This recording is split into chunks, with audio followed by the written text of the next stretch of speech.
ক্লোরফেনিকন যেটা দেখতে পাচ্ছেন, এইটার সঙ্গে আমি যোগ করেছি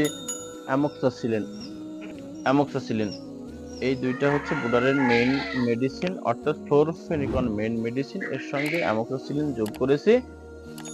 এইটা এখন সকাল সময় এখন দিলাম। এর সঙ্গে যেটা যোগ করেছি সেটা হচ্ছে পিএইচ যোগ করেছি। এই তিনটা এখন চলতেছে। এইটা চলবে দুপুরের আগ পর্যন্ত, সকাল থেকে দুপুরের আগ পর্যন্ত। তবে পিএইচটা আর এই ফ্লোরোফেনিকন অ্যামোক্সাসিলিন একসঙ্গে পানির মধ্যে দেবেন, ঠিক আছে, একই পানির মধ্যে দেবেন তিনটা। কিন্তু এই পিএইচ এবং ক্লোরফেনিকন অ্যামোক্সাসিলিন এটার মাঝখানের দূরত্ব রাখতে হবে। যে পানিটা দেবেন সেই পানিটা আগে মেপে নেবেন, তারপরে পিএইচ মাত্রা অনুসারে ওর মধ্যে দিয়ে পানিটা ভালো করে নেড়ে আধা ঘন্টা রেখে দেবেন। তারপরে এই দুইটা ওই একই পানির মধ্যে দিবেন, তারপরে ওই পানি বাকি খেয়ে দেবেন।